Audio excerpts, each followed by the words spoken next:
성공에 대해서요, 이론보다는 성경의 한 사람을 연구해 보면서 성경적으로 성공하라 이에 대해서 한번 생각해 보고자 합니다. 성공했는지 실패했는지가 애매한 한 사람이 있습니다. 그 사람은 다름 아닌 이스라엘의 초대왕 사울입니다. 근데 처음부터 그런 건 아니었어요. 처음에 사울의 훌륭한 면모가 많이 있었어요. 사울의 겸손함. 그다음에 두 번째는 사울의 효심입니다. 그뿐만이 아니에요. 유력한 자들, 용감한 자들이 따릅니다. 그다음에 무엇보다도 중요한 건 하나님에 의해서 선택됐다는 거예요. 사울은 정말 성공을 유지하기 위해, 자기를 환호하는 백성들의 마음을 사기 위해 하나님의 말씀을 타협하기 시작했어요. 그리고 자기를 정당화하기 시작했어요. 그리고 무엇보다도 불순종하는 것을 두려워하지 않게 되었습니다. 사울의 실패는요, 군사적인 실패가 아니라 무슨 실패죠? 영적인 실패입니다. 근데 사울이 몰랐던 건 뭐예요? 영적인 실패가 모든 것의 실패라는 점입니다. 영적 실패가 시작될 때 우리가 그쪽으로 확 달려가면 결국은 공허한 껍데기만 남은 성공만 붙들게 됩니다. 그렇기 때문에 하나님이 주신 성공만이 진정한 성공입니다.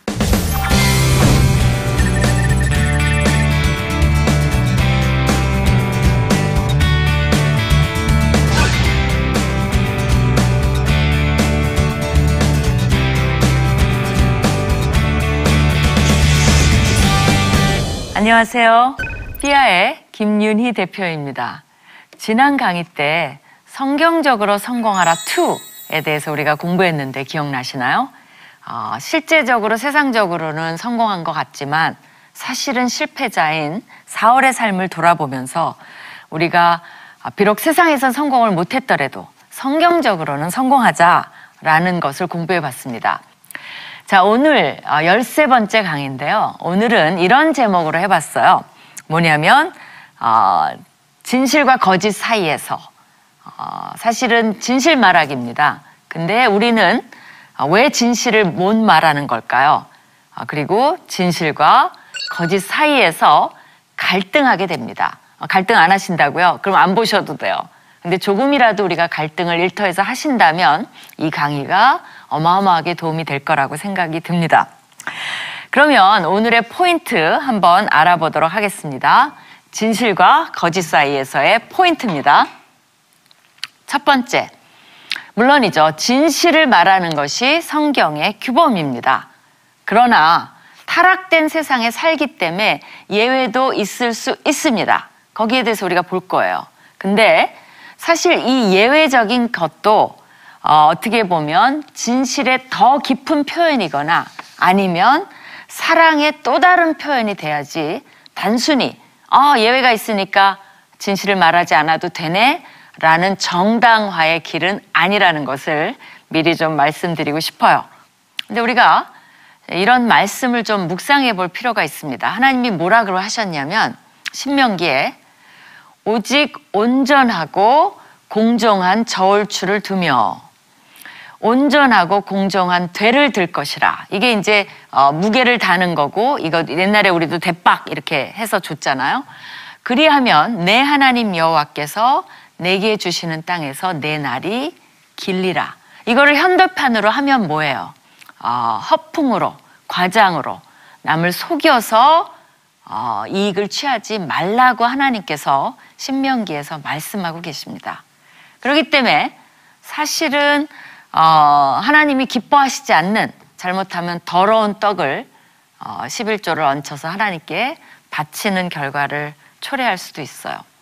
여러분은 이력서 쓰실 때 어떠십니까? 유혹을 받으시나요? 조금 과장하고 싶은 거? 뭐 요만큼 했는데 한 몇 개월 한 것처럼 꾸미는 거? 그런 것도 있을 수 있죠. 명함에 보면 아주 근사하게 해갖고 이 회사가 탄탄한 회사인가? 라는 인상을 많은 사람들에게 심어주는 거, 이런 갖가지 유혹을 받습니다. 그래서 제가 진실과 거짓 사이에서 여러분은 어떤 입장을 취하시나요? 오늘 이런 주제로 먼저 말씀을 묵상해 보면서 내용들을 살펴보도록 하겠습니다. 시편 15편을 함께 보시도록 하겠습니다. 자, 시편 15편이요. 굉장히 유명한 구절이죠. 여기에 보면 저자가 이렇게 물어요. 여호와여, 주의 장막에 머무를 자 누구 오며 주의 성산에 사는 자 누구 오니까? 이 말은 뭐냐면요. 하나님 앞에 나아올 자가 누굽니까? 하나님 앞에 예배할 자격이 있는 사람이 누굽니까? 라고 질문을 해요. 우리도 궁금하죠. 어떤 사람이 과연 하나님과 함께 거할 수 있을까라는 질문을 하는 겁니다. 거기에 대해서 하나님이 아주 간단하게 대답을 해주십니다. 뭐냐면 정직하게 행하며 공의를 실천하라는 거예요. 이게 요약이에요. 정직하게 행하며 공의를 실천하라. 그것에 대해서 조금 더 구체적으로 말씀을 해주십니다. 첫 번째는요, 마음의 진실을 말하라는 거예요. 그러니까 이중적이거나 위선적이 아니고 진실만을 말하라는 거예요. 사실 우리도 어떤 사람을 찾습니까? 결혼 상대자로, 또 회사의 직원으로, 또 우리가 만나는 사장, 보스, 동료, 어떤 사람이 좋아요? 진실된 사람이 좋은 거죠. 그렇죠? 그런 사람을 우리는 만나기를 굉장히 원합니다. 그런 친구가 하나 있거나 그런 사원이 있다면 당신 인복이 있어. 인복이 있다라고 얘기를 해요. 근데 그런 사람을 찾는 것도 중요하지만 내가 그런 사람이 되는 것도 굉장히 중요해요. 그러면 다른 사람은 뭐라고 얘기합니까? 다른 사람에게 내가 인복이 되어줄 수 있다는 거죠. 그래서 정말 그 마음에 우리가 먼저 진실을 말할 수 있는 사람이 돼야 된다는 거죠. 이게 그렇게 쉽지 않아요. 오늘 보시면 알 것 같아요. 그러기 때문에 계속적으로 기도해야 되는 제목입니다. 그 다음에 어떻게 정직하고 공의를 실천하는지 조금 더 구체적으로 나와요. 두 번째는 혀로 남을 허물지 아니함. 잠언도 혀에 대해서 많이 얘기하고요. 야고보서도 많이 얘기합니다. 시편도 예외가 아니에요. 그러니까 혀로 남을 해하는 말을 하지 말라는 거예요. 세 번째는 이웃에게 악을 행하지 않는다는 거예요. 이웃은 굉장히 광범위합니다. 우리로 하면 그냥 옆에 사는 이웃이 아니라 우리와 함께 일하는 사람이 이웃이 될 수가 있죠. 악을 행하지 않고 오히려 선을 행할 때 하나님이 축복을 해 주신다는 거죠. 네 번째, 이웃을 비방하지 말라는 거죠. 아까 말한 대로 직장 동료, 그러니까 우리의 이웃이 될 수 있죠. 승진하기 위해서 은근히 그 사람에 대해서 솔직히 말하는 척하면서 뭐예요? 동료를 비방해서 상사가 잘못된 생각을 갖도록 유도하는 거, 이런 것들이 하나님이 싫어해요. 그 다음에 계속됩니다. 그의 눈은 망령된 자를 멸시하며, 그죠? 여호와를 두려워하는 자를 존대하며. 그래서 망령된 자라는 건 뭐냐면요, 가치가 없는 자예요. 그러니까 하나님 앞에 가치 없게 구는 자, 뭐예요? 정직하지 않고 막 이런 사람들. 그런 사람들은 멸시하고 오히려 여호와를 두려워하는 자들을 존대해야 된다는 거예요. 그러니까 우리 믿는 자들은 서로를 먼저 존대하는 것이 굉장히 중요합니다. 그래서 믿는 자와 정말 친하게 지내고 믿는 자에게 서로 축복이 되어주는 거, 그 다음에 이제 안 믿는 사람도 포용하는 거, 그 순서가 굉장히 중요합니다. 그 다음에 이제 여섯 번째는 마음에 서운한 것은 해로울지라도 변하지 아니한 거. 요거는 이제 서원에 대한 건데 하나님이 뭐라 그랬어요? 하나님 앞에 맹세한 거. 이것도 진실한 거죠. 그죠?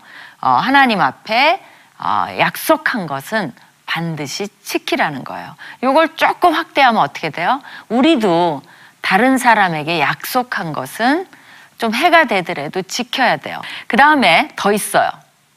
이자를 받으려고 돈을 꾸어주지 아니하며. 이건 뭐냐면요, 이스라엘에서는 하나님이 동료에게 이잣돈, 그게 이제 이익이죠.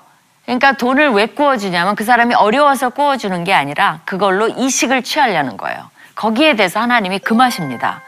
출애굽기 22장 25절에 보면 네가 만일 너와 함께한 내 백성 중에서 가난한 자에게 돈을 꾸어주면 너는 그에게 채권가자 같이 하지 말며 이자를 받지 말라라고 말씀하셨어요. 그건 옳지 않은 일이라는 거죠. 불로소득이죠, 사실은. 그리고 레위기 25장에서도 네 형제가 가난하게 되어 빈손으로 내 곁에 있거든 너는 그를 도와 거류민이나 동거인처럼 너와 함께 생활하게 하되 너는 그에게 이자를 받지 말고 내 하나님을 경외하여 내 형제로 너와 함께 생활하게 하라는 거죠. 그러니까 가난한 자들은 일단 그들에게서 이득을 취하는 것은 옳지 않다는 거죠. 살 수 있도록 자선을 베풀고 도와주는 거, 그런 것이 이제 정의와 공의를 행하는 방법이죠. 그 다음에 이제 뇌물을 받고 무죄한 자를 해하지 아니하는 자, 이건 법정 용어죠. 뇌물을 받고 이 죄가 없는데도 이 사람에게 판결을 내려주는 거. 그렇기 때문에 하나님께서는 특별히 법정에서의 그런 정의가 행해지지 않은 거에 대해서는 구약에서 어마어마하게 말을 합니다. 근데 특별히 뇌물을 받고 하는 거. 그렇기 때문에 뇌물처럼 무서운 것이 없습니다. 그거는 남에게 해를 끼치고 이웃에게 악을 끼치는 거나 똑같아요. 그렇죠? 자, 시편 15편을 묵상을 했어요. 이 말씀을 토대로 이제 진실 말하기에 대해서 여러 가지 성경적 규범을 세워보고 또 예외 사항도 알아보려고 합니다. 자, 우리 모두는 진실을 말해야 돼요. 이건 뭐 초등학생도 아는 거고 바른 생활에서도 나오는 거고 도덕교과서에서 나오는 거고 이거는 안 믿는 사람도 진실해야 되는 보편적 진리입니다. 단순히 이건 기독교인만 그래야 되는 게 아니에요. 근데 일터에서도 진실을 향한 우리의 다짐이 약해질 때가 많이 있습니다. 어떤 분은 교수님 진실만 갖고 그렇게 이 세상을 살아갈 수 없고 돈 벌고 출세하기는 정말 힘듭니다. 사업하기도 얼마나 힘든데 그러십니까? 라고 호소하시는 분도 있어요. 그러나 우리가 그럼에도 불구하고 정직해야 되는 이유가 있습니다. 뭘까요? 한번 살펴봅시다. 첫 번째, 왜냐하면 하나님의 성품에 기반을 두고 있기 때문에 그래요. 하나님이 진실하시기 때문에 우리 또한 진실해야만 합니다. 이거는 선택이 아니에요. 옵션이 아니에요.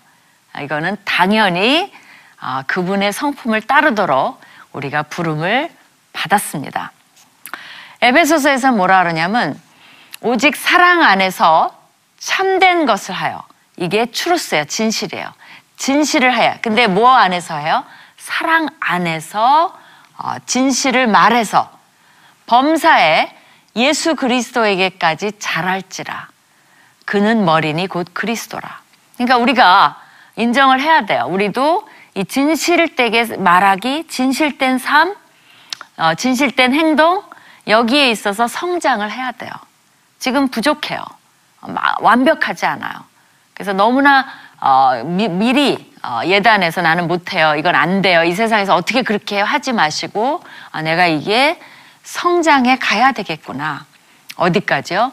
예수 그리스도에 이르기까지 그분처럼. 그렇죠? 우리가 성장해 가야 된다는 영역이라는 것을 보시면 되겠습니다. 예수님을 닮는 방법입니다.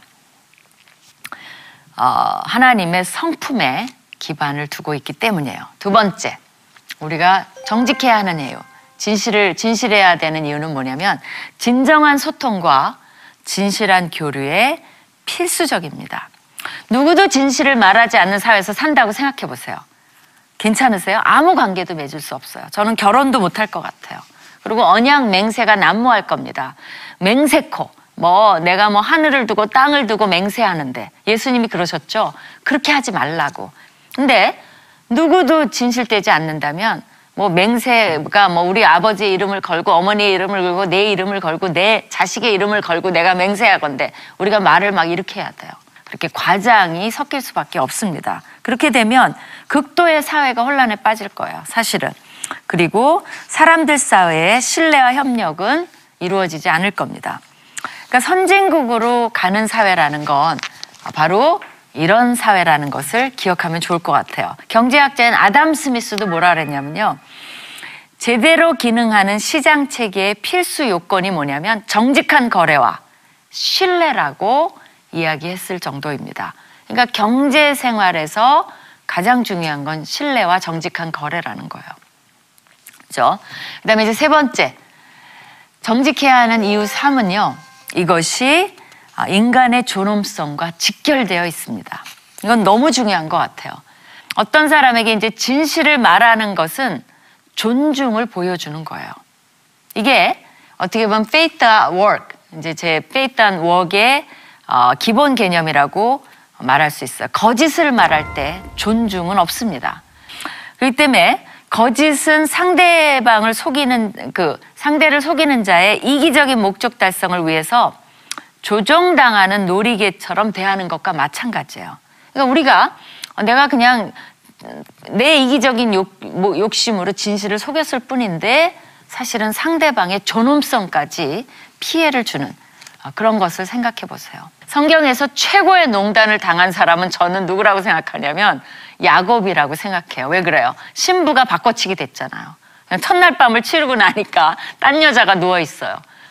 그건 이 농단 정도가 아니라 견딜 수 없을 것 같아요. 야곱의 불행이 그렇게 해서 시작돼 버린 겁니다. 그리고 의사결정을 할 때 우리는 정확한 정보에 의해서 결정을 하잖아요. 그렇기 때문에 진실을 말해주지 않을 때 상대방의 권리를 침해할 수 있다는 거, 그거 생각해 주셨으면 좋겠어요. 우리의 재무제표도 반드시 진실만을 말해야 됩니다. 기업, 정부, 교회, 비영리단체, 개인 등의 재무제표는 진실을 꼭 담아야 된다는 거죠. 그 다음에 진실을 정직해야 하는 이유는 장기적으로 우리에게 최선의 결과를 가져다 줍니다. 잠언에 뭐라 그랬냐면 진실한 입술은 영원히 보존되거니와 거짓 혀는 잠시 동안만 있을 뿐입니다. 단기적으로 손해볼 수 있어요. 그러나 장기적으로 우리에게 최선의 결과를 가져다 준다는 것을 여러분이 신뢰하시기 바랍니다.